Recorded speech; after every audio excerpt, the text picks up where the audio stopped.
Okay, सो आज का session start करते हैं। ये है 13th सेशन HTML का और आज हम पढ़ेंगे डेटा टर्म्स एंड डेफिनेशन के बारे, डिटेल्स एंड समरी के बारे, field set legends, shadow for container यानी जो बॉक्स वगैरह होता है अलग अलग शेप के, उसको कैसे हम शैडो दे सकते हैं, साथ ही साथ टेक्स्ट को हम कैसे शैडो देंगे, ऑर्डर लिस्ट, अनऑर्डर लिस्ट कैसे कॉन्फ़िगर करेंगे, कैसे डिजाइन करेंगे, कैसे बनाएंगे, इन सब चीजों के बारे में आज हम पढ़ेंगे। ओके, तो पहला जो टॉपिक है उस पर जाते हैं, डेटा टर्म्स एंड डेफिनेशन। ये होता क्या है?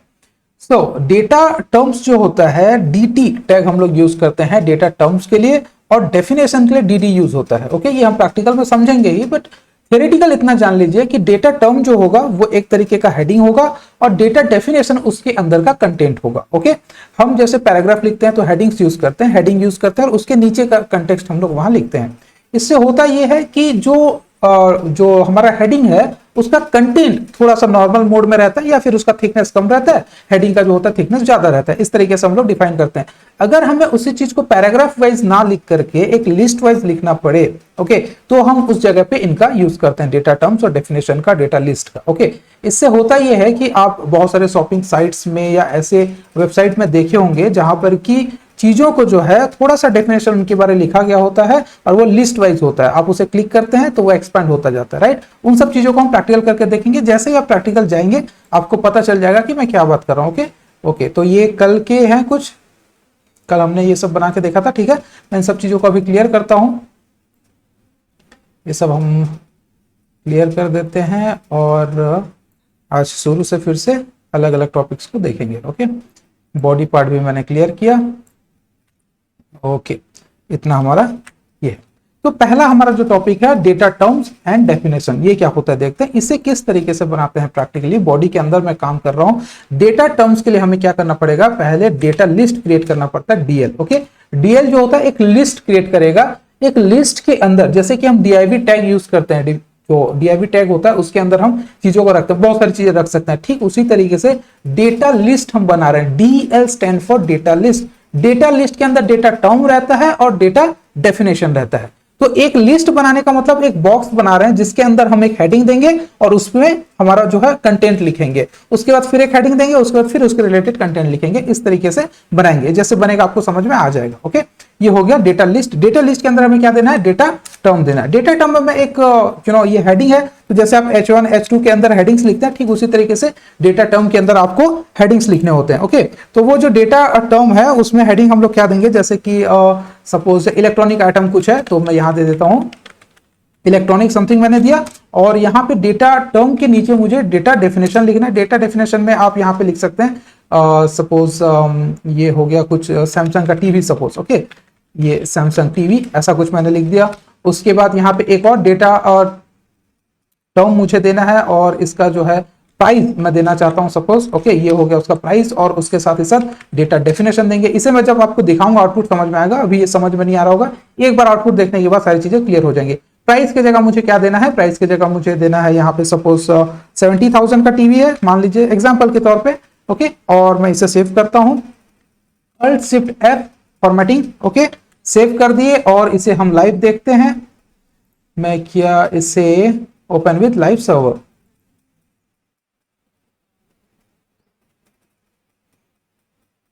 ओके, तो यहां पे देखिए ये काफी इस तरीके से जो है आ रहा है। ये हो गया इलेक्ट्रॉनिक, हमने जो लिखा था उसके अंदर एक टर्म है। ओके, उस टर्म के अंदर ये जो हो गया आपका, ये इलेक्ट्रॉनिक जो लिखा गया है ये डेटा टर्म में लिखा गया है। ओके, और ये प्राइस भी डेटा टर्म में लिखा गया है। सैमसंग टीवी जो लिखा गया है ये उसका डेफिनेशन है, और यहाँ पे जो प्राइस लिखा गया उसका डेफिनेशन 70,000 है। ये रियल व्यू में 100% में ऐसा नजर आएगा। आप इसके साइज कम ज्यादा कर सकते हैं, फिलहाल के लिए मैं आपको जूम करके दिखा दे रहा हूं। ओके, ठीक है, अब हम समझते हैं कि ये काम हुआ क्या है। तो यहाँ पे काम ये हुआ है कि आप एक लिस्ट बनाए। ओके, डेटा लिस्ट एक बनाए डीएल से।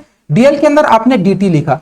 जो आपने डीटी लिखा है, जो डेटा डेफिनेशन, जो डेटा का टर्म है, टर्म जो होता है वो हेडिंग होता है। ओके, तो आपने एक हेडिंग दिया, हेडिंग के अंदर आपने एक अलग प्रोडक्ट का नाम दिया, यानी इस हेडिंग के नीचे ये जो डेटा टर्म आपने दिया है, डेटा टर्म के अंदर आपने डेटा डेफिनेशन लिखा। ये डेफिनेशन बिलोंग करता है इससे। ओके, ये जो सैमसंग टीवी है ये बिलोंग करता है इलेक्ट्रॉनिक से। ये जो प्राइस लिखा गया 70,000, ये 70,000 बिलोंग करता है इस टर्म से। ये जो प्राइस नाम का लिखा गया इस टर्म से। उसी को हम यहाँ पे शो कर रहे हैं। ओके, यहाँ पे देखिए अलग से इनका अलाइनमेंट है, यहाँ पे अलग से अलाइनमेंट है। ये मैंने स्पेस नहीं दिया है, जब मैं सिलेक्ट कर रहा हूं तो सिर्फ सैमसंग सिलेक्ट हो रहा है। देखिए ओके, ये मैंने स्पेस नहीं दिया, ये ऑटोमेटिकली इस तरीके से कॉन्फ़िगर किया गया, HTML को बनाया गया कि ये टैग का जब आप इस्तेमाल करेंगे तो इनके अलाइनमेंट्स अलग से आएंगे और साथ ही साथ जो है डेटा टर्म के अलाइनमेंट्स अलग से आएंगे। ओके, बट यहाँ पे जो हमने टैग यूज किया था DL का, डेटा लिस्ट का, वो आपको नजर नहीं आएगा क्योंकि ये एक तरीके का कंटेनर है। इस कंटेनर के अंदर दो अलग अलग चीजें हैं, डेटा लिस्ट है और डेटा डेफिनेशन है। इसे अगर आप अलग अलग तरीके से देखना चाहें तो आप CSS अप्लाई कर सकते हैं, या फिर हम लोग जो स्टाइल अभी फिलहाल तो हम लोग CSS अलग से बना के नहीं देखे, वो मैं आपको आगे फ्यूचर में बताऊंगा। बट अभी के लिए हम लोग क्या कर रहे हैं, चीजों को अगर हमको कॉन्फ़िगर करना है या अपने तरीके से उनको स्टाइल देना है तो हम वो अच्छे से करने जानते हैं। कैसे करते हैं हम लोग, हेड पार्ट में जाकर के स्टाइल के अंदर लिखते हैं। तो यहाँ पे मुझे मान लीजिए डेटा टर्म जो है इसे मुझे चेंज करना है, इसको थोड़ा सा मुझे बताना है कि ये हेडिंग है, तो मैं क्या करूंगा, डेटा टर्म, इसे मैंने स्टार्ट कर दिया। इसके अंदर मैं लिख दूंगा सपोज फंट का जो विड्थ होता है, इसको अगर मैं बोल्ड कर देता हूं, ओके, इसको अगर मैं बोल्ड कर देता हूं, इससे क्या होता है, थिकनेस बढ़ जाएगा। ओके, इतना करने से ही आपको यहां पता चल जाएगा। अच्छा, मैंने सेव नहीं किया था। अब देखिए यहाँ पे क्या आ गया, इलेक्ट्रॉनिक जो लिखा गया ये देखिए बोल्ड में है, प्राइस भी बोल्ड में है, बाकी ये जो डेफिनेशन है ये क्या हो गए हैं आपके, ये सारे के सारे नॉर्मल में है, राइट। और ये बहुत सारी चीजें आप यहाँ पे ऐसे इस तरीके से लिख सकते हैं, जरूरी नहीं कि ये 2-3 ही हो, आप यहाँ पे और भी चीजें ऐड कर सकते हैं। जैसे कि डेटा टर्म में मैंने लिख दिया सपोज इसका जो है स्टॉक, हम देखते हैं कि स्टॉक अवेलेबल है या नहीं। आप ऐसे, ये आपके ऊपर डिपेंड करता है, मैं तो एग्जांपल के लिए ले रहा हूं। स्टॉक मान लीजिए अवेलेबल है, ये अवेलेबल है, आप यहां पे जाएंगे तो ऑटोमेटिक ऐड हो जाएगा, स्टॉक में अवेलेबल है और प्राइस इसका 70,000 है, और यहाँ पे जो इलेक्ट्रॉनिक आइटम में ये आता है इसका नाम ये है। ओके, इस तरीके से आप बना रहे हैं। अब हम एक चीज और पढ़े थे कि आप इसे ऐसे शो ना करके, okay, line by line show ना करके, अगर साइड बाय साइड शो करना चाहते हैं तो कैसे होगा, ये मैंने आपको बहुत पहले के सेशंस में क्लियर कराया था। ओके, हम लोगों को डिस्प्ले जो है वो कॉन्फ़िगर कर सकते हैं कि डिस्प्ले हमारा किस तरीके से दिखाना है। जो लोग कंटिन्यू सेशन देखे हैं उनको याद होगा कि हम यहाँ पे डेटा डेफिनेशन को, अभी हम क्या करेंगे, डेटा ये लिस्ट जो है इसको शो करेंगे, क्योंकि डेटा लिस्ट में सारी चीजें मौजूद हैं, राइट। डेटा लिस्ट के अंदर डेटा टर्म भी है, डेफिनेशन भी, ये सारी चीजें किसके अंदर है, डेटा लिस्ट के अंदर है। अगर हम डेटा लिस्ट को कंट्रोल करते हैं और ये दिखाने की कोशिश करते हैं कि डेटा लिस्ट के अंदर जितनी तमाम चीजें हैं वो अलग अलग तरीके से शो हो, तो हमें इनके अंदर की सारी चीजों को अलग अलग से शो करने की जरूरत नहीं है। हम अगर सिर्फ डेटा लिस्ट को ही कंट्रोल कर लिए तो बाकी सारी चीजें ऑटोमेटिकली जो उनके अंदर है उन पे भी वो इफेक्ट अप्लाई हो जाता है, राइट। तो यहां पे मैं क्या करूंगा, डेटा लिस्ट को ही कंट्रोल करता हूं। ओके, डेटा लिस्ट को मैंने कंट्रोल किया, और डिस्प्ले हमें क्या करना पड़ेगा, हमें डिस्प्ले करना पड़ेगा ग्रिड। क्या करना पड़ेगा, ग्रिड, आपको पढ़ाया था मैंने, डिस्प्ले ग्रिड अगर करते हैं, और उसके बाद हमको क्या करना है, यहां पे डिस्प्ले ग्रिड करने के बाद ग्रिड टेम्पलेट को अगर आप कॉलम्स में डिवाइड कर देंगे तो दो अलग अलग कॉलम्स में आप दे सकते हैं। मैंने कहा था यहाँ पे आपको फ्रैक्शंस का होता है, राइट। यहाँ 12 फ्रैक्शंस का काम करता है, जो कि हमारा 1200 का विड्थ होता है, उसे हम 12 तरीके से फ्रैक्शन में डिवाइड किए थे। पहले के सेशंस में ये सब बहुत डिटेल्स में बताया गया है, तो मैं यहाँ ज्यादा डिस्कस नहीं करूंगा। जिन लोगों को पहली बार देख रहे हैं वो जाकर के देख लीजिए, और जो देख रहे हैं उनको अच्छे से समझ में आ गया। तो मैं इसे फ्रैक्शन को डिवाइड कर रहा हूँ 3 पिक्सल का, सपोज मैं, ये पिक्सल नहीं, यहाँ फ्रैक्शन होना चाहिए, 3 फ्रैक्शन का एक देता हूं और एक 9 फ्रैक्शन का देता हूं। ओके, और मैं इसे सेव कर देता हूं। यहां देखिए अब क्या हो गया, ये सारी चीजें जो है ये यहां पे किस तरीके से आ गई, ये आ गए side by side. Okay, display grid का मतलब क्या होता है, ग्रिड फॉर्मेट में डिस्प्ले कर रहा है। ओके, तो ये नीचे नीचे नहीं आ रहा है, अब क्या हो रहा है, साइड बाय साइड आ रहा है। अगर आप इसे चाहो तो और भी कॉन्फ़िगर कर सकते हैं, जैसे कि आप चाहते हैं कि ये जो मेरा डेटा टर्म था इसका जो है बैकग्राउंड कलर वगैरह आपको चेंज करना हो या कुछ, तो आप यहाँ पे दे सकते हैं। सपोज आप कुछ ग्रे समथिंग, ओके, आप ग्रे दे दिए। ओके, और आप चाहते हैं कि यहाँ पे और भी बहुत सारी चीजें, ये बार बार इसको करने की जरूरत नहीं, आपको मैं रोज समझाता हूं तो आप ये कर ही सकते हैं। ओके, और आप चाहेंगे कि यहाँ डेटा लिस्ट, डेटा टर्म जो है इसका एक मार्जिन है। ओके, तो मार्जिन टॉप आप लगा सकते हैं या मार्जिन बॉटम लगा सकते हैं। मार्जिन में 5 पिक्सल का अगर मार्जिन दे दूंगा तो चीजें जो है ऑटोमेटिक साइड बाय साइड थोड़ा सा से छोड़ के आ जाएंगी। इस तरीके से आप इसे बना सकते हैं, कोई बहुत बड़ी चीज है नहीं। कलर वगैरह चेंज कर सकते हैं, ग्रे में ब्लैक जो ऑटोमेटिक कलर है वो मजा नहीं आ रहा है, तो आप उसे चेंज कर सकते हैं, राइट। कैसे चेंज करेंगे उसे, सिर्फ कलर आपको लिखना है तो कलर लिखते ही वो चेंज हो जाएगा। कलर आप सपोज व्हाइट देना चाहते हैं या येलो देना चाहते हैं, कुछ भी आप दे देंगे तो ये इस तरीके से चेंज हो जाएगा। ओके, और यहाँ पे आप पैडिंग वगैरह देना चाहते हैं, रेडियस देना चाहते हैं, बहुत सारी चीजें हैं, वो मैं रोज आपको करके दिखाऊं तो उसमें टाइम वेस्ट हो जाएगा। वो आपका क्रिएटिविटी के ऊपर डिपेंड करता है, मैं आपको सिर्फ सब्जेक्ट अच्छे से समझा दूंगा। ओके, यहाँ पे आप एक को मैं करके दिखा देता हूँ, जैसे कि सपोज यहाँ पे पैडिंग वगैरह देना है तो आप पैडिंग दे सकते हैं। पैडिंग आपने दे दिया मान लीजिए 5 पिक्सल का, और 5 पिक्सल का पैडिंग देने के बाद बॉर्डर दे देते हैं सपोज, राइट। बॉर्डर दे दिए, बॉर्डर हम यहाँ पे दे देते हैं सपोज ब्लैक, ओके, सॉलिड और सॉलिड ब्लैक आप लिख सकते हैं, ब्लैक सॉलिड लिख सकते हैं, कुछ भी। और ये आप दे देंगे सपोज 5 पिक्सल, बहुत ज्यादा हो जाएगा, 2 पिक्सल का काफी रहेगा। तो ये देखिए एक बॉर्डर आ गया। बॉर्डर को आप कर्व करना चाहते हैं तो बॉर्डर का रेडियस आप जाके चेंज कर सकते हैं, राइट। ये बॉर्डर रेडियस में आप जाएंगे, यहाँ पे 5 पिक्सल का अगर आप कर्व कर देंगे तो ये भी आ जाएगा इस तरीके से, देखिए ये आ गया। और ये सारी चीजें, ये आपको अलाइनमेंट वगैरह थोड़ा सा सेटिंग करना पड़ता है, वो सारी चीजें आप तमाम चीजें कर सकते हैं, कोई प्रॉब्लम नहीं है। तो ये हो गया पहला हमारा जो टॉपिक था। पहला टॉपिक क्या था? Data terms and definition. Data terms और डेफिनेशन कहां पे यूज हुआ है सर? ये देखिए, ये जो डीएल है ये आपका जो होता है लिस्ट, लिस्ट के अंदर हमने डेटा टर्म यूज किया है जिसे कहते हैं डीटी, और उसके अंदर हमने यूज किया है डीडी जिसे कहते हैं डेटा डेफिनेशन। इस तरीके से ये काम करते हैं। ओके, इसे हमने कंट्रोल किया और ग्रिड के यूज करके इसको हम साइड बाय साइड दिखाए। मैं इसे इसलिए शॉर्ट रख रहा हूं फिलहाल के लिए, क्योंकि जब हम रियल टाइम में प्रोजेक्ट में काम करेंगे जो कि 1-2 सेशंस के बाद होगा, तो उसमें आपका इन सब चीजों का यूज बहुत ज्यादा बढ़ जाएगा। फिलहाल के लिए सारी चीजों का नॉलेज थोड़ा थोड़ा रखेंगे और जाकर के हम रियल टाइम प्रोजेक्ट पे आएंगे। ओके, ठीक है। तो ये हो गया पहला। सेकंड में क्या आता है? Details and summary. डिटेल्स और समरी क्या होता है इसको भी देखते हैं। ओके, इसका भी मैं प्रोग्राम आपको डायरेक्ट करके दिखाता हूं। डिटेल्स और समरी में ये होता है, देखिए ये जो डिटेल्स और समरी है इसका यूज हम कैसे करेंगे? यहां पे जो आउटपुट आया है इलेक्ट्रॉनिक लिखा है, और इलेक्ट्रॉनिक के अंदर ये जो इसके चीजें थे, इसके अंदर जो चीजें हमने लिखी वो शो कर रहा है। इससे अगर हम डिटेल्स और समरी अगर यूज करते हैं तो डिटेल में क्या होता है? एक एरो मार्क्स आएगा। ओके, एक प्ले बटन सा रहेगा, उसमें आप क्लिक करेंगे तो उसके नीचे के जो डेफिनेशंस होंगे, उसके जो समरी होंगे, वो सारी चीजें नजर आएंगी। ओके, उसे कॉन्फ़िगर करके हम देखते हैं, आपको प्रैक्टिकल देखने पर पता चलेगा। और ये सारी चीजें दोस्तों मैं आपको जो बता रहा हूं ये बहुत ज्यादा डिपेंड करता है आपके प्रैक्टिस के ऊपर। ओके, आप जैसे प्रैक्टिस करेंगे वैसा ही आपका एक्सपीरियंस इसमें बढ़ता जाएगा। मैं तो पढ़ाने को आपको पढ़ा दूंगा, आपको ये मुझे पढ़ाते वक्त आपको लगेगा कि हाँ हम समझ गए, सर एक बार बोले तो वो समझ में आ गया। लेकिन एक्चुअल में जब आप उसे मेरे नोट्स को फॉलो किए बिना या वीडियो को देखे बिना जब आप कोशिश करते हैं बनाने की, तब आपको बहुत ज्यादा प्रॉब्लम हो सकती है। ओके, तो सबसे बेस्ट वे है सीखने का कि आप वीडियो देख करके 1-2 बार प्रैक्टिस कर लीजिए। और जब तक आप वीडियो देखे बिना या फिर मेरे नोट्स को फॉलो किए बिना अगर आप जब तक नहीं बना पाते हैं तो आप मत सोचिएगा कि आपका प्रैक्टिस खत्म हो चुका है। ओके, आपको प्रैक्टिस कंटिन्यू रखने की जरूरत है, क्योंकि पढ़ाते वक्त अगर पढ़ाने वाले का तरीका थोड़ा ठीक ठाक है तो समझ में आ जाता है और लगता है कि हम सारी चीजों को खुद कर सकते हैं। मगर जब हम एक्चुअल में बैठते हैं प्रैक्टिस करने के लिए तो प्रॉब्लम होती है। ओके, एनीवे टॉपिक पे आते हैं। यहाँ पे क्या है? सेकंड, डिटेल्स एंड समरी है। ओके, तो डिटेल्स और समरी में क्या करना है? डिटेल्स टैग यूज करना है और कुछ नहीं। यहाँ पे आप डिटेल्स में चले गए और डिटेल्स के अंदर आप क्या कर दिए? समरी यहाँ पे यूज कर देंगे। ओके, डिटेल्स के अंदर आपने समरी यूज कर दिया। तो समरी और डिटेल्स में आपको क्या करना पड़ेगा? यहाँ पे सपोज आप यहाँ पे सपोज कोई प्रोडक्ट नेम है। ओके, प्रोडक्ट नेम मैं सेम चीज आपको दे रहा हूं ताकि समझ में आए। ओके, प्रोडक्ट नेम यहाँ पे दे दिए और इतना में आपको आउटपुट क्या आता है देखते हैं। ये रहा आपका आउटपुट, यहाँ पे ये आ गया प्रोडक्ट नेम। ये जो प्ले बटन है मैंने कहा था, अब देखिए ये इस पे क्लिक करने पे काम आ रहा है, राइट। अब ये तो आ गया, अब हमें देखना है कि इस पे क्लिक करने पर कुछ तो आना चाहिए, क्योंकि हमने अभी तक कुछ लिखा नहीं है तो नहीं है, राइट। अभी देखिए यहाँ पे हम इसमें ऐड कर सकते हैं। डिटेल्स शो नहीं करेगा दोस्तों, इसका आउटपुट नहीं आता। जिस तरीके का डीएल का लिस्ट नहीं आया, जो डेटा लिस्ट था उसका आउटपुट नहीं है, बल्कि उसके अंदर ऐड किए गए डेटा टर्म्स और डेफिनेशन की लिस्ट है, जो है आउटपुट है। ठीक उसी तरीके से यहाँ पे समरी का आउटपुट आता है, और समरी के अंदर अगर आप कुछ और लिखते हैं तो उसका आउटपुट आता है, बट डिटेल्स का आउटपुट नहीं आता। डिटेल्स एक कंटेनर है। ओके, एक कंटेनर है, कंटेनर के अंदर जो आप रखते हैं उसे सामान कहा जाता है, कंटेनर को सामान नहीं कहा जाता। ओके, ये सिंपल सा चीज है, लॉजिकल चीज है, आपको समझनी चाहिए कि आप एक कंटेनर को, एक बॉक्स को आप सामान नहीं कहेंगे, बल्कि उस बॉक्स के अंदर जो है उसे सामान किया जाता है।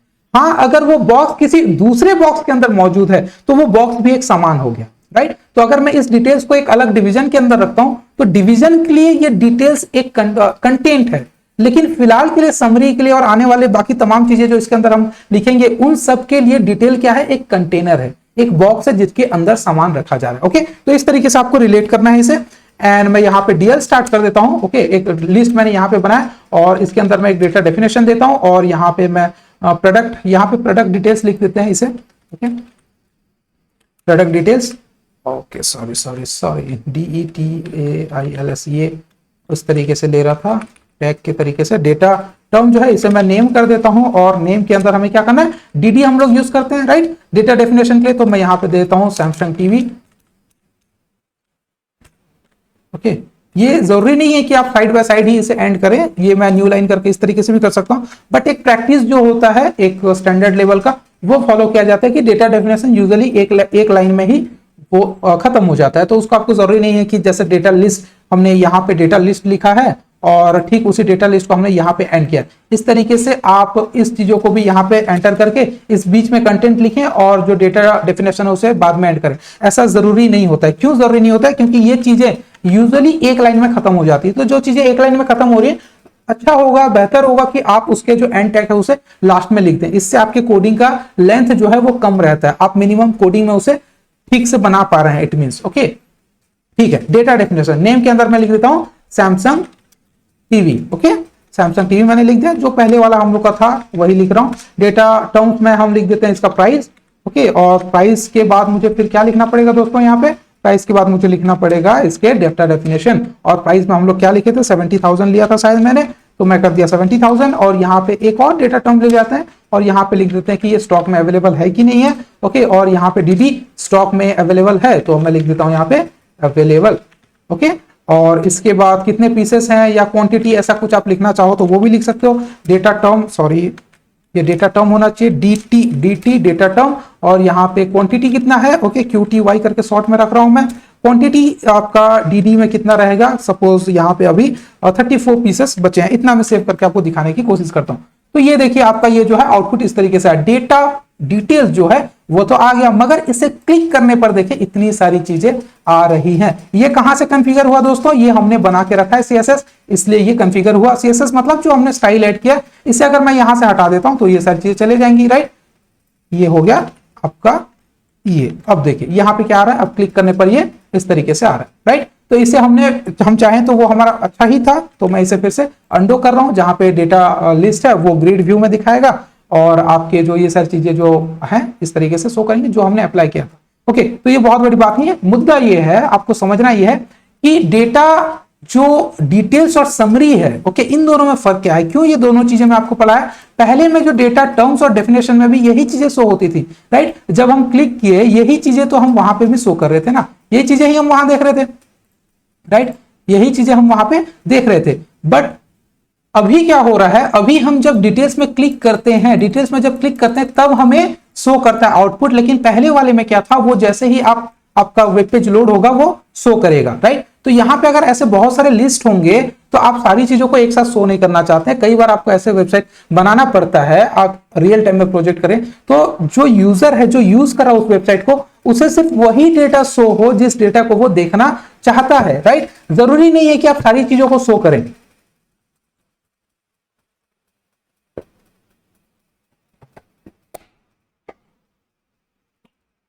तो प्रोडक्ट डिटेल्स में आप क्या करते हैं, प्रोडक्ट डिटेल्स में आप यहां पे क्लिक करते हैं तो आपके सारे जो है डेटा यहां पे आपको शो करता है। राइट, ये जो चीजें हैं ये सब चीजों को आप चेंज कर सकते हैं चाहो तो, और ना चाहे तो इसे आप डिलीट कर दें। यहां से फिलहाल मैं इसे डिलीट करता हूं और डेटा लिस्ट जो है उसे हम ग्रिड फॉर्मेट में रखते हैं। ओके, तो ये हो गया। आप इसे क्लिक करते ही ये ग्रिड फॉर्मेट में इस तरीके से आ गया। ये आपके ऊपर डिपेंड करता है।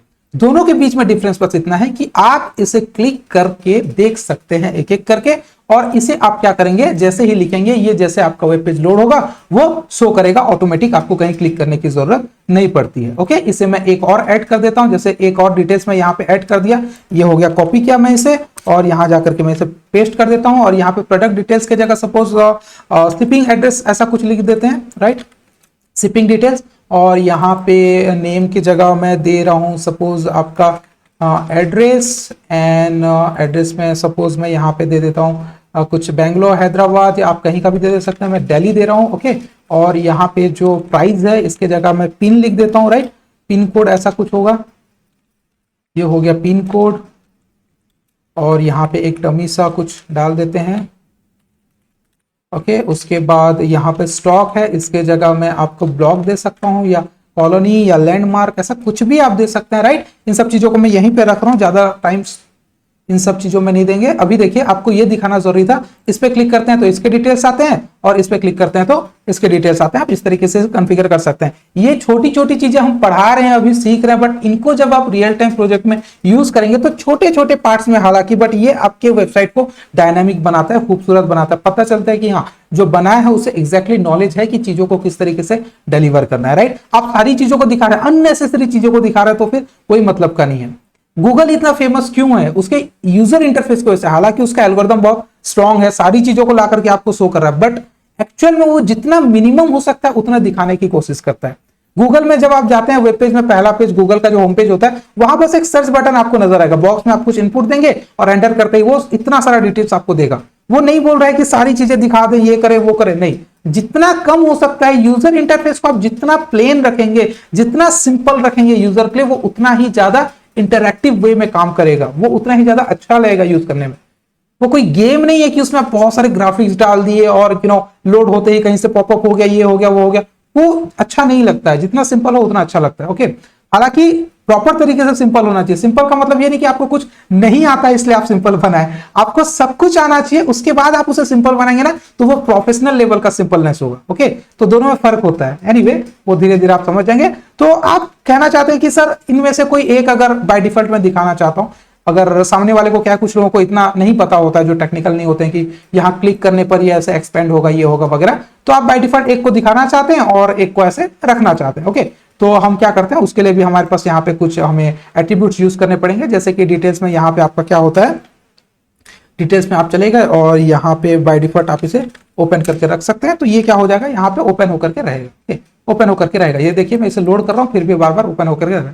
अगर आप चाहते हैं कि सर मैं शिपिंग को ओपन नहीं करना चाहता हूँ, ये वाला डिटेल्स ओपन नहीं करना चाहता, बल्कि फर्स्ट में जनरली जो देखा जाता है बहुत सारे वेबसाइट में, पहले वाले को वो ओपन करके रखते हैं, तो आपको बस ओपन लिखना है और वो ओपन होकर आ जाएगा। देखिए मैं इसे रिफ्रेश कर रहा हूँ बार बार, फिर भी ये ओपन होकर के आ रहा है। इसका मतलब ये नहीं कि आप इसे क्लोज नहीं कर सकते, आप क्लिक करेंगे तो ये फिर से क्लोज हो जाएगा, आप इसे भी ओपन कर सकते हैं। बट जनरली जब ये ऑटोमेटिक, जब ये लोड होगा तो ऑटोमेटिकली इतना ओपन होकर के रहेगा। ओके, आई होप ये आपको समझ में आ गया होगा, ये दोनों चीजों का ये फर्क होता है। ओके, मैं आप लोगों को कोडिंग नहीं दे रहा हूं यहां कॉपी करके, क्योंकि अगर मैं ये VS कोड का कोड आपको दे देता हूं तो आप कॉपी पेस्ट करके उसी को ही आउटपुट देख लेंगे और आपको लगेगा कि आपने कर लिया। वो सही तरीका नहीं होता है, आपको प्रॉपर तरीके से खुद कोशिश करके ये सारी चीजों को करना चाहिए। ओके, वीडियो को पॉज करके टाइम लेकर के कीजिए, मगर खुद कीजिए, तब उसका कुछ फायदा होगा। ओके, ठीक है, नेक्स्ट में आप चलते हैं। नेक्स्ट क्या होता है, फील्ड सेट और लीजेंड। ये क्या होता है, फील्ड सेट और लीजेंड क्या होता है? तो ये देखिए, फील्ड सेट और लीजेंड ऐसा है कि बहुत सारे वेबसाइट ऐसे होते हैं जो एक क्लासिक वे में अपने कंटेंट को दिखाना चाहते हैं। आप जब रियल टाइम प्रोजेक्ट में काम करेंगे तो फील्ड सेट का आपको बहुत यूज करना पड़ता है। बहुत सारे ऐसे जगह फॉर्म सप्लाई हो या एक ऐसा चीज हो जिसको आपको शो करना हो कि ये जो कंटेंट है इसके अंदर का है, उसके बाद का कंटेंट किसी दूसरे जगह से बिलोंग करता है। तो ये प्रैक्टिकली मैं आपको समझाने की कोशिश करता हूँ फील्ड सेट कैसे काम करता है। ओके, ठीक है, इन सब चीजों को फिलहाल के लिए क्लोज करते हैं और फील्ड सेट की ओर जाते हैं। ओके, ये हो गया डिलीट, राइट। अब फील्ड सेट के लिए क्या है, वही है, फील्ड सेट का टैग आपको लिखना है। देखिए HTML बहुत ही ज्यादा सिंपल चीज है, बहुत ज्यादा सिंपल चीज है। फील्ड सेट आपने एंटर किया, फील्ड सेट के अंदर आप यहाँ पे एक DL ले लिए, डेटा लिस्ट। DL के अंदर आपने डेटा टर्म दिया, डेटा टर्म के अंदर आप चाहें तो ठीक है उसी को हम रख लेते हैं, इतना ज्यादा लिखने की जरूरत नहीं है। जो डिलीट हुआ था उसे मैं फिलहाल रख देता हूँ। ओके, एक को रख रहा हूँ, एक को मैं हटा देता हूँ यहाँ पे, और ये जो डिटेल्स है, डिटेल्स को मैं हटा के इसे फील्ड सेट के तौर पे चेंज कर दे रहा हूँ, राइट। क्योंकि बार बार लिखना ना पड़े, टाइम बचे और कम समय में आपको चीजें पता चल जाए, इसलिए मैं क्या कर रहा हूँ, इसे फील्ड सेट के अंदर ही मैं रख रहा हूँ। वही डेटा है, बस फील्ड सेट पे इसे हम रख रहा हूँ। ओके, इसे मैं यहाँ से हटा करके इसके अंदर मैं रखता हूँ फील्ड सेट को, और ये डिटेल्स की जरूरत नहीं रही मुझे। ओके, अब देखिए ये क्या आ रहा है, ये आ गया आपका आउटपुट। ये देखिए फील्ड सेट में क्या हो गया, एक ऑटोमेटिक आपको एक फ्रेम मिलता है, एक आउटर फ्रेम मिलता है। ये देखिए शिपिंग अभी भी किस पे काम कर रहा है, डिटेल्स पे काम कर रहा है। ये डिटेल्स वाला टैग इसमें यूज हुआ है। ओके, और यहाँ पे क्या यूज हुआ है, यहाँ पे फील्ड सेट का यूज हुआ है। मैं थोड़ा सा ये फंड को अभी के लिए कम करता हूं ताकि दोनों चीजें आपको एक साथ समझ में आए। इसे मैं 12 में ले रहा हूं।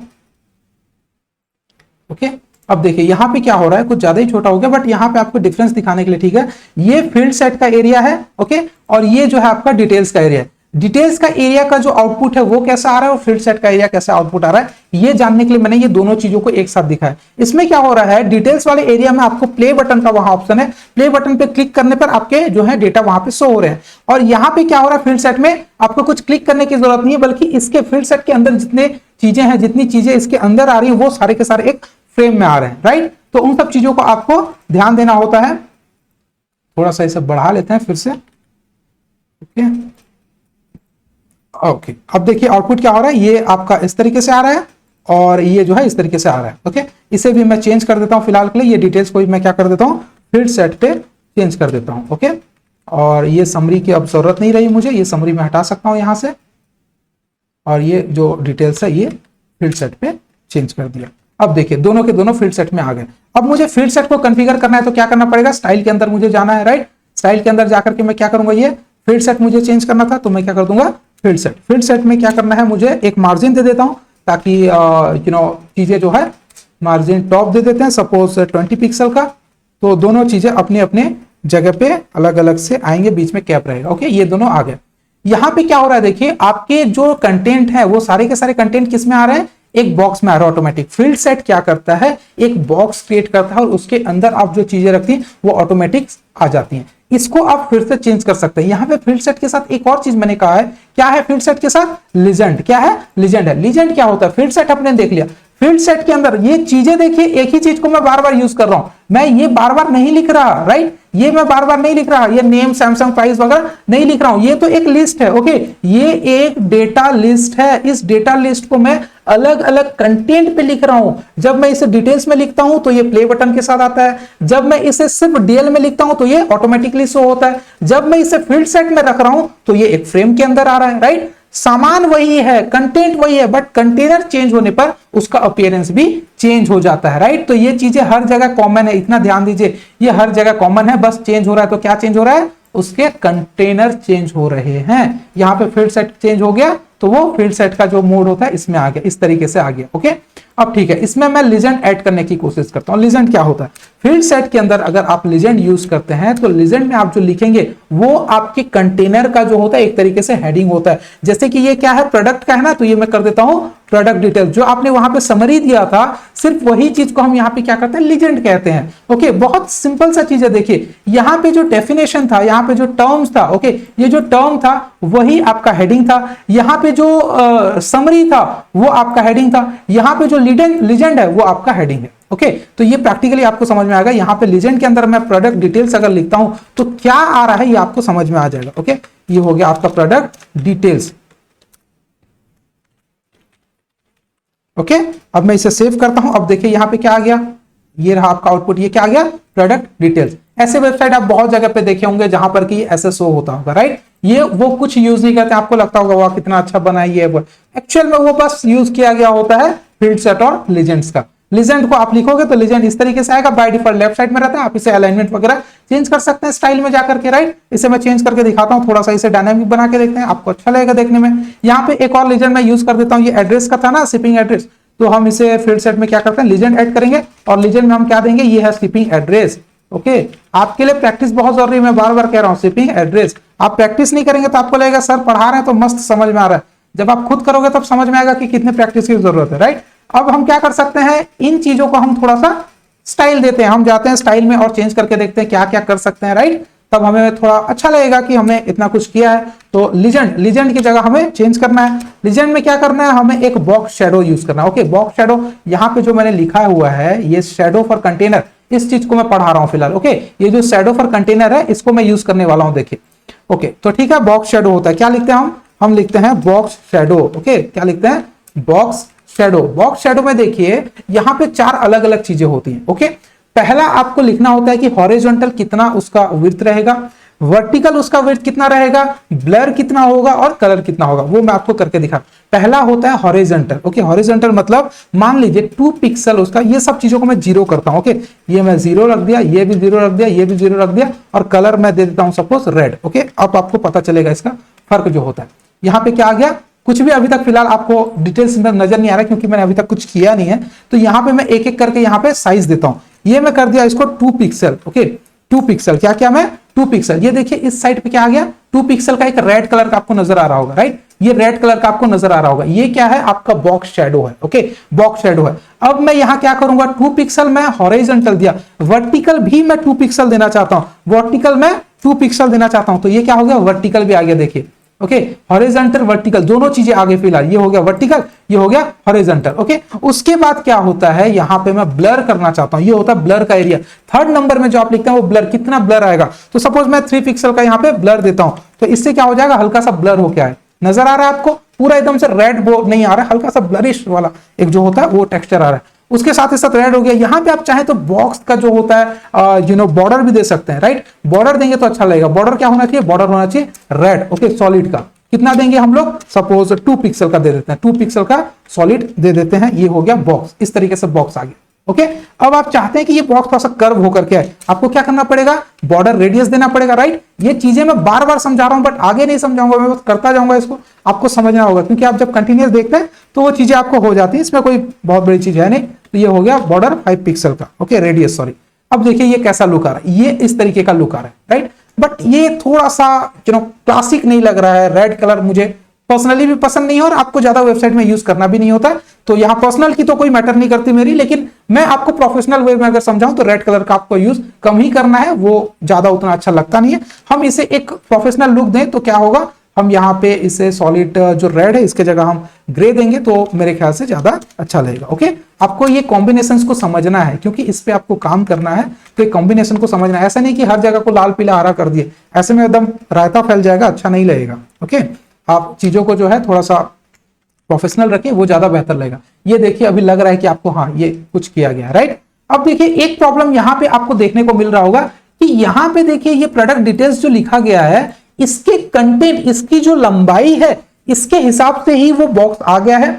और यहां पर क्या है, शिपिंग एड्रेस जो है ये आपका लंबा थोड़ा सा ज्यादा है क्योंकि इसमें बहुत सारे लेटर्स हैं, तो इसका लंबाई अलग है। इन दोनों को अगर अलाइन करते हैं एक साथ, अगर वो एड्रेस आता है तो ज्यादा बेहतर लगेगा। इसके लिए हमको क्या करना पड़ेगा, लीजेंड को हम क्या कर सकते हैं, टेक्स्ट अलाइन कर देंगे तो भी ये सेंटर में आ जाएगा। टेक्स्ट अलाइन में जाकर के मैं सेंटर करता हूं तो फिलहाल तो ये सेंटर में आ गया होगा, राइट। ये आ गया सेंटर में कुछ इस तरीके से। अब मैं चाहता हूं कि इन दोनों का जो गैप है वो सेम रहे, राइट। तो मैं यहां पे क्या कर देता हूं, पैडिंग भी दे देता हूं मैं यहां पे, और मैं दे दिया पैडिंग। और पैडिंग देने के बाद पैडिंग में आपको 5 पिक्सल का आपने पैडिंग दे दिया, और देखिए क्या आ रहा है डिटेल्स, ये देखिए 5 पिक्सल का पैडिंग आ गया, ऊपर नीचे चारों तरफ 5 पिक्सल का पैडिंग है। अब हम चाहते हैं कि बॉर्डर का जो बॉक्स है, ओके, ये जो बॉक्स है उसका विड्थ भी बढ़ जाए, या फिर जो बॉक्स का साइज है वो आपका कम ज्यादा हो जाए, वो सारी चीजें आप ऐड कर सकते हैं। मैं बहुत ज्यादा अभी डिस्कस नहीं करने वाला, ओके, ठीक है।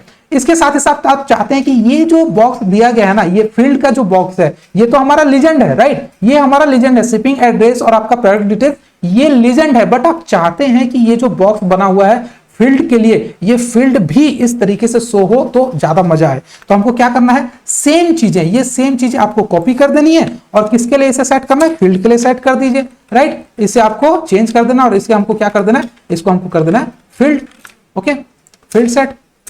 ये हो गया सेव। और अब देखिए ये क्या आ गया, यहां पे भी शैडो आ गया, राइट। ये यहां पर भी शैडो आ गया, तो ये आपको लग रहा है, एक पता चल रहा है कि हाँ चीजें जो है अच्छी तरीके से नजर आ रही है, राइट। तो इस तरीके से आप चीजों को चेंज कर सकते हैं। ये आपका फील्ड सेट, और साथ ही साथ किसका था, बॉक्स शैडो का भी आपका काम इसमें हो गया। अब चाहते हैं कि आप इतनी सारी चीजों को जो है दिखा रहे हैं तो एक अलग सा टेक्स्ट हो जाए, क्योंकि हमारा जो नेक्स्ट टॉपिक है वो क्या है, टेक्स्ट शैडो का, राइट। क्योंकि हमने अभी तक देखा कंटेनर में ये जो बॉक्स शैडो मैंने यूज किया है दोस्तों, ओके, ये जो बॉक्स शैडो मैंने यूज किया है, यहाँ पे कहां गया, यहाँ पे यूज हुआ होगा ना, हाँ, ये जो बॉक्स शैडो है ये जरूरी नहीं है कि आप सिर्फ फील्ड सेट में यूज करें, आप इसे किसी भी कंटेनर में यूज कर सकते हैं, डिवीजन टैग में यूज कर सकते हैं, इमेज वगैरह में यूज कर सकते हैं, बहुत सारी जगह जो है बॉक्स वगैरह जितने भी टेक्स्ट फील्ड होते हैं सब चीजों में यूज कर सकते हैं, बट टेक्स्ट में नहीं कर सकते। ओके, टेक्स्ट में इसका इस्तेमाल नहीं हो सकता, टेक्स्ट के लिए टेक्स्ट शैडो अलग से दिया गया है। सेम चीजें वहां पर भी आपको हॉरिजॉन्टल, वर्टिकल, ब्लर और कलर को मेंशन करना, और वो उस तरीके से काम करने लगेगा। ओके, तो मैं यहाँ पे एक काम करते हैं, एक छोटा सा हेडिंग दे देते हैं बॉडी में, राइट। यहाँ पे जो चीजें हैं ये किसके बारे है, क्या है दिखाने के लिए ऊपर में एक हेडिंग होता है, और उस हेडिंग के अकॉर्डिंगली हम लोग यहाँ पे लिख लेंगे। तो मैं सपोज H2 का हेडिंग दे देता हूँ, राइट, H2 का हेडिंग, और ये क्या है, शॉपिंग साइट या ऐसा कुछ लिखते हैं, suppose shopping website, okay, shopping website ऐसा कुछ मैंने लिख दिया, और ये सिंपल ऐसे आया होगा, अभी तो हमने कुछ ऐड किया नहीं है। अब हम क्या करेंगे, सेम चीजों को, ये जो हमने लीजेंड के लिए यूज किया है, सेम चीजें हम लोग क्या करेंगे, यहाँ पे जाकर के H2 के लिए कर देते हैं, H2 के लिए कर देते हैं, राइट। H2 के लिए मैंने किया और ये कर दिया पेस्ट, ये भी आ गया, कोई बात नहीं, ठीक है। अब यहां पे देखिए बॉक्स शैडो की जगह आपको क्या करना है, यहां पे आपको बॉक्स शैडो की जगह क्या करना है, टेक्स्ट शैडो, क्या करना है, text shadow, text shadow, okay. और यहां पर भी सेम ही मेंशन करना है जो वहां पे मेंशन था। क्या मेंशन है, 2 पिक्सल का है, ओके, ये भी 2 पिक्सल का है, और साथ ही साथ आपका ब्लरनेस भी 2 पिक्सल का है, और कलर ग्रे है, ग्रे की जगह ठीक है ग्रे देते हैं, अगर अच्छा लगेगा तो ठीक है, वरना चेंज कर लेंगे, राइट। अब देखते हैं कि ये कैसा आ रहा है, ये देखिए कुछ इस तरीके से शॉपिंग वेबसाइट आ रहा है। आप चाहते हैं कि ये ना आए, ये जो बॉर्डर है ये ना आए, तो बॉर्डर को आप हटा सकते हैं, क्योंकि बॉर्डर मेरे ख्याल से ज्यादा अच्छा लग नहीं रहा है, तो आप यहाँ पे बॉर्डर को हटा सकते हैं और अब देखते हैं कि उसका कैसा है इफेक्ट। इस तरीके से आ रहा है, राइट। तो इसका आप और थोड़ा सा बेहतर होगा कि अगर मैं इसे अपर केस में लिखूं, क्योंकि ये बड़ा हेडिंग है। हालांकि आप इसे CSS से भी चेंज कर सकते थे अपर केस, बट उसमें आपको थोड़ा सा मेहनत करना पड़ेगा, अभी समझ में नहीं आएगा, इसलिए मैंने इसे यहां से ही चेंज कर दिया आसानी से। ये शॉपिंग वेबसाइट हो गया और इसके अंदर ये चीजें हैं। इस तरीके से आप बटन वगैरह यूज कर सकते हैं। नेम में क्लिक करेंगे तो और भी नेम आएगा, सैमसंग टीवी में क्लिक करेंगे तो सैमसंग टीवी का फोटो डिटेल्स आ जाएगा। ये सारी चीजें हम कर सकते हैं। हाइपर टेक्स्ट, हाइपर लिंक वगैरह यूज कर सकते हैं, राइट। तो वो कंटेंट मैंने आपको पढ़ाया पहले भी, जब हम रियल टाइम में काम करेंगे तो उस पर भी क्लिक करके एक्चुअल में प्रॉपर कैसे काम आता है वो सब चीजों को मैं दिखाऊंगा। मैं आपको टॉपिक वाइज समझा रहा हूं, राइट। मैं आपको टॉपिक वाइज समझा रहा हूं कि कौन सा चीज किस लिए यूज किया जाता है। मैं आपको डायरेक्ट प्रोजेक्ट बना के नहीं दिखा रहा हूं कि हाँ मैंने इसको इसलिए यूज किया, तब आपको ऐसा लगेगा सर ये कहां से आया, क्यों यूज हुआ। मान लीजिए मैं एक ऐसा वेबसाइट बना के डायरेक्ट आपको दिखाता कि फ्लिपकार्ट का क्लोन बना दिया, मान लीजिए फ्लिपकार्ट का डुप्लीकेट हम लोग बना रहे हैं और वहां पे जो जो चीजें यूज हो रही है मैं बस करता जा रहा हूं, उससे तो मेरा प्रैक्टिस हो रहा है ना, वो मैं अपने लिए कर रहा हूं और मुझे पता है कि क्या क्या यूज होगा इसलिए कर रहा हूं। बट आपको पहले से उसके बारे में जानकारी नहीं है तो वो आपके लिए प्रॉब्लम है। आपको सारी चीजों का जानकारी होना चाहिए। अब आपको पता चल गया कि फील्ड सेट और लीजेंड का क्या काम है, हम इसे कैसे यूज कर सकते हैं। अब आप इसे अपने हिसाब से जहां चाहे वहां यूज कर सकते हैं। मुझे कहने की जरूरत नहीं पड़ेगी कि हाँ आप ऐसे यूज कीजिए वैसे यूज कीजिए। आपको पता है, आपको किसी चीज के बारे में पता चल गया तो आप उसको कैसे यूज करना चाहते हैं आपके ऊपर डिपेंड करता है, राइट। ठीक है, ये हो गया हमारा बॉक्स शैडो और जो हो आपका टेक्स्ट के लिए शैडो। ओके, उसके साथ हमारा लास्ट टॉपिक क्या है, ऑर्डर लिस्ट और अनऑर्डर लिस्ट। ये क्या होता है देखते हैं। ओके ठीक है, इन चीजों को मैं हटा रहा हूं यहां से। आपको होपफुली ये सब समझ में आ गया होगा। इसे हम इरेज करते हैं ताकि कंफ्यूजन ना हो और हम जाएंगे हमारे नेक्स्ट टॉपिक की ओर, जो है ऑर्डर लिस्ट और इनऑर्डर लिस्ट। तो ऑर्डर लिस्ट और इनऑर्डर लिस्ट क्या होता है दोस्तों। ऑर्डर लिस्ट में आप चीजों को जो है नंबर वाइज देखते हैं, एक सिक्वेंशियल मैनर में देखते हैं। 1 2 3 4 या रोमन लेटर का आ गया, राइट। और आप चाहें तो वहां कैपिटल ए, स्मॉल ए, इन सब चीजों से आप लिस्ट बनाते हैं। इसमें ज्यादा कुछ करना नहीं होता। ऑर्डर लिस्ट में आपको क्या करना है, सॉरी ऑर्डर लिस्ट आपको OL आप ऑर्डर लिस्ट के लिए स्टैंड करता है। OL means order list. Unordered list का क्या होता है, UL। ओके, मैं जो चीजें आपके लिए जरूरी हैं उनको पढ़ा रहा हूं और समझा रहा हूं, बट आपको एक तरीके का टास्क नहीं दे रहा हूं। मैं हमेशा कहता हूं कि मैं ऐसे चाहूं तो एक तरीके से टैग वगैरह कहीं पे लिखा गया होगा, किसी वेबसाइट का मैं आपको रेफरेंस दे सकता हूं कि वहां जाके पढ़िए, तो वो आपको बोरिंग लगेगा, बच्चों की तरह लगेगा। और ये जितने हैं सारे बीटेक एमटेक स्टूडेंट ही देख रहे हैं, तो उनके लिए मुझे खुद फील होता है कि मैं उस स्टेज से आ चुका हूं, तो मुझे नहीं लगता कि उन्हें बच्चों की तरह ये सब पढ़ने की जरूरत है। वो प्रोजेक्ट पे काम करें, वो इस तरीके के एग्जांपल का प्रैक्टिस करें और वो धीरे धीरे उनके जहन में आ जाएगा। उनको बैठ करके टैग यूज करने की जरूरत नहीं है। ओके ठीक है, ऑर्डर लिस्ट क्या होता है, नंबर वाइज आएगा। ओके, और ऑन ऑर्डर लिस्ट क्या होता है, बुलेट यूज होता है, राइट। बहुत सारे हमने यूज किया है, जैसे कि MS वर्ड एक्सेल में आपने यूज किया होगा, तो वहां बुलेट्स होते हैं, नंबरिंग का होता है, 1 2 3 4 आता है, सेम चीज है। बट वेब पेज में उसको यूज कैसे करते हैं, ऑर्डर लिस्ट आपको ओपन करना है और साथ ही साथ list item LI, list item L होता है। ओके, तो लिस्ट आइटम में मैंने यहाँ पे लिख दिया, सपोज यहाँ पे मैंने लिख दिया नेम। ओके, और यहाँ पे लिस्ट आइटम 1 हुआ और एक और list, sorry list item LI, list item एक और LI। यहाँ पे नेम की जगह मैंने सपोज दे दिया एड्रेस, कुछ भी एग्जांपल दे रहा हूं बस मैं। और यहाँ पे एक और लिस्ट आइटम मैंने ऐड किया, जैसे कि सपोज यहाँ पे और क्या कर सकते हैं, नेम, एड्रेस, ईमेल। ओके, और यहाँ पे मोबाइल नंबर, राइट।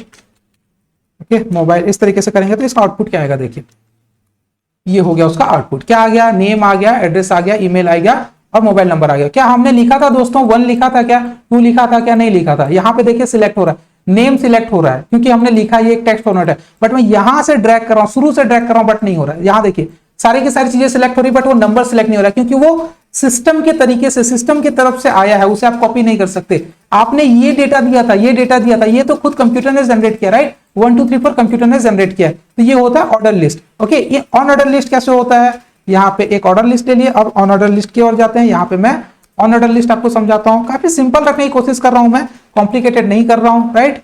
तो आपको जो है प्रॉब्लम नहीं होनी चाहिए। ये मैंने किया इसे कॉपी और यहां से मैंने किया इसे पेस्ट। ओके, ये ऑर्डर लिस्ट था और यहाँ पे इसको क्या करना है, अनऑर्डर लिस्ट में बस UL करना है और कुछ भी ज्यादा करने की जरूरत नहीं है। ये हो गया UL। और लिस्ट आइटम सेम रहेगा, लिस्ट आइटम दोनों के लिए कॉमन है। आप ऑर्डर लिस्ट में भी लिखेंगे तो वही है, ऑन ऑर्डर लिस्ट में भी वही है। लिस्ट आइटम आपके आइटम्स को ऐड करता है एक के बाद एक।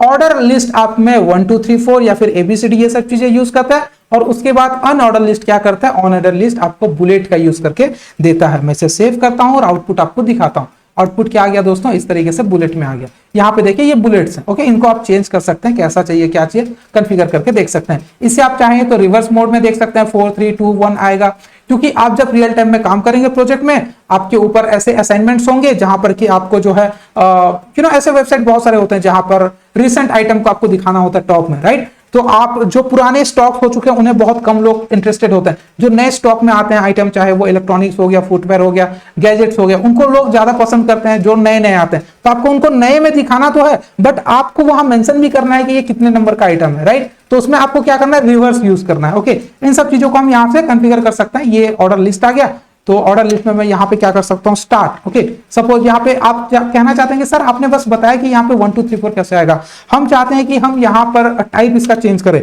टाइप मतलब हम चाहते हैं कि ये हमें 1 2 3 4 हिसाब से एबीसीडी दिखे। यहाँ पे देखिए एडिटर का ये फायदा होता है, एडिटर ने यहाँ पे बता दिया कि ये 4 अलग अलग चीजें हैं जिसके यूज करके आप देख सकते हैं। तो 1 क्या होता है, बाय डिफॉल्ट 1 है, तो इसमें कुछ चेंजेस नहीं आएगा, सेम दिख रहा है। लेकिन ये 1 को चेंज कर देते हैं आप, और यहाँ पे सपोज आप चाहते हैं कि एबीसीडी हिसाब से दिखे, तो आप ए अगर लिख देते हैं, राइट, ए अगर आप यहाँ पे ए लिखते हैं तो वो क्या करेगा, एबीसीडी हिसाब से शो करेगा। यहाँ देखिए ए बी सी डी आ गया, राइट। इसे आप चेंज करके यहाँ पे स्मॉल लेटर का ए लिख सकते हैं, या फिर रोमन लेटर का आई लिख सकते हैं, स्मॉल लेटर का आई, तो ये इस तरीके का रोमन लेटर आ जाएगा। ये बहुत ही सिंपल है। एक और तरीका मैं आप लोगों को बता दूं, आप लोगों को लगेगा कि सर एबीसीडी अगर हम लोग लिखते हैं यहाँ पे, ओके, एबीसीडी अगर लिखते हैं और हमारे पास 26 से ज्यादा लेटर्स आ गए या 26 से ज्यादा लिस्ट आ गए, एबीसीडी तो ए टू जेड तक आएगा ना, 26 रहेगा, उसके बाद क्या होगा सर। तो ये नॉन टेक्निकल स्टूडेंट के लिए एक थोड़ा क्वेश्चन हो सकता है, बट टेक्निकल जो है, जो कंप्यूटर से बिलोंग करते हैं, उनको इसका आंसर पहले ही पता होगा, ओके।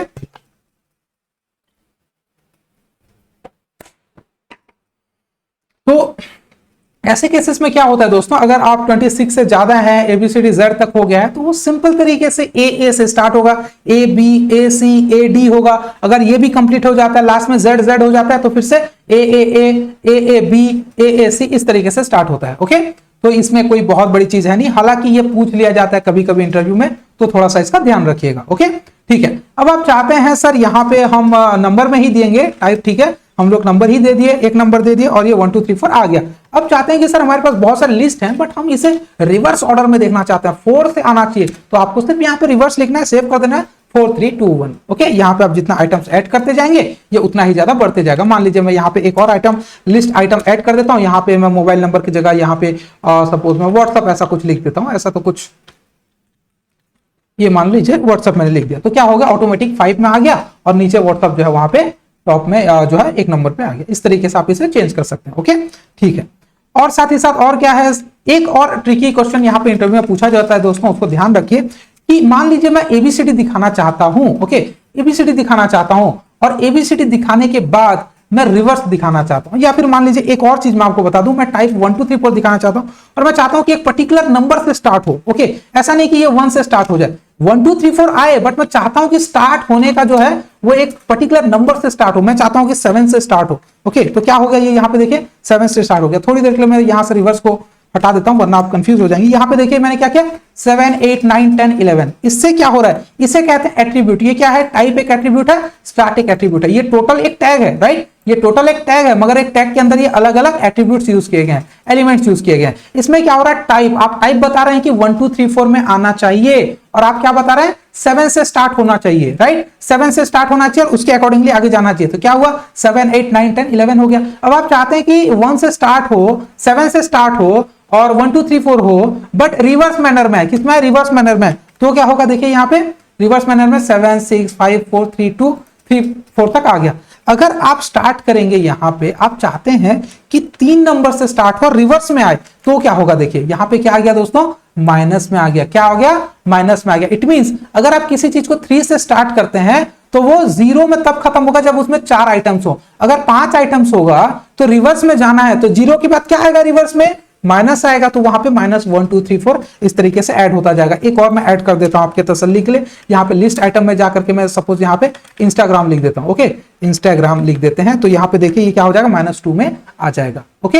अब आपके मन में ये सवाल होना चाहिए कि सर अगर हम एबीसीडी में करते हैं तो कैसा रिवर्स आएगा, क्यों नहीं आएगा रिवर्स, देखते हैं। स्टार्ट को मैं यहां से हटाता हूं फिलहाल के लिए, और हम यहाँ पे क्या करते हैं, एबीसीडी का फॉर्मेट यूज करते हैं। आप स्मॉल लेटर का भी कर सकते हैं, मैं कैपिटल कर दिखा चुका था, तो स्मॉल लेटर का कर रहा हूं। देखिए FEDCBA यानी ABCDEF है, वो रिवर्स मैटर में दिखा रहा है। बट क्या होगा कि अगर मैं कहूं ABCD भी एक स्पेसिफिक जो है नंबर से स्टार्ट होना चाहिए और वो रिवर्स में होना चाहिए। मैं कह देता हूं कि स्टार्ट होने का उसका जो है थर्ड पोजीशन से स्टार्ट हो, यानी यहां पे 3 अगर आप लिखते हैं तो आप ABC से स्टार्ट कर रहे हैं। किससे? C से स्टार्ट कर रहे हैं। ऐसा नहीं है कि आपने ABCD दिया तो यहां से C से स्टार्ट करना है तो ये स्टार्ट के अंदर C लिखेंगे। ये आपको 3 4 ही लिखना है। यहां पे जो मैं 3 4 लिख रहा हूं इसका मतलब नंबर नहीं है, ये पोजीशन ऑफ दी नंबर है। Okay, position of the content है। किस नंबर के पोजीशन से स्टार्ट करना है, चाहे वो ABCD हो, रोमन लेटर हो, अल्फाबेट हो, नंबर से जो भी है पोजीशन को बताएगा। तो अगर मैं ऐसा करता हूं तो क्या हो रहा है, देखिए यहां पे C से स्टार्ट हो रहा है, CBA हो रहा है, उसका 0 1 -1 -2 हो रहा है। बहुत से लोग यहां पे गलती करते हैं। क्या गलती करते हैं? इंटरव्यू में अगर पूछा जाता है कि एक स्पेसिफिक पोजीशन से स्टार्ट किया जाए, ABCD का नंबर अगर जो है लिस्ट स्टार्ट किया जाए और एक स्पेसिफिक नंबर से यूज किया जाए तो नेगेटिव जब आएगा तो वो किस तरीके से होगा।